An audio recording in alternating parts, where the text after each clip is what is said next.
നമുക്കൊരു raise shutter ഉണ്ടെന്ന് നോക്ക്, അല്ലെങ്കിൽ ഒരു ടെറസ് ഉണ്ടെന്ന് നോക്ക്. അൾട്രാ ഹൈ ഡെൻസിറ്റി ഫാമിംഗ് ആയിട്ട് ഒരു 2.5 സെൻറ്റ് സ്ഥലത്ത് അല്ലെങ്കിൽ ഒരു 300 സ്ക്വയർ ഫീറ്റ് 200 സ്ക്വയർ ഫീറ്റിലൊക്കെ നമുക്കൊരു 10-30 ചെടി വെക്കാം. 2.5 സെൻറ്റിലൊരു 50 വലിയ മരങ്ങൾ പ്ലാന്റ് ചെയ്യുക. എല്ലാത്തിനും ഈ പോട്ട് സൂപ്പറാണ്. നമ്മൾ ഡ്രമ്മിൽ വെച്ച് കഴിഞ്ഞാൽ വാർദ്ധക്യം ബാധിച്ച ചെടിയുടെ വേരിങ്ങനെ ചുറ്റി കിട്ടും. ഇത് കണ്ടോ, ഒരു ഒരു ഒരു സപ്പോർട്ടാണ്, അതിൻ്റെ ഒരു പ്രസരിപ്പ് കണ്ടോ. ഇതിപ്പോൾ ഒരു വർഷത്തിന് ആയില്ല, കായ്ച്ചേക്കുന്നുണ്ടോ.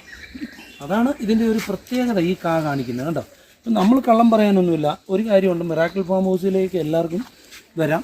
അതുപോലെ തന്നെ ഞായറാഴ്ച ഒഴികെയുള്ള സമയം ആണ്, ഞായറാഴ്ച അവധിയാണ്. അല്ലാത്ത ദിവസം നേരിട്ട് വന്നാൽ കണ്ടോട്ടെ. നമ്മളിപ്പം കണ്ടിട്ട് പർച്ചേസ് ചെയ്യാം.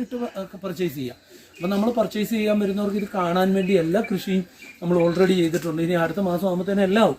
നമ്മളിതിൻ്റെ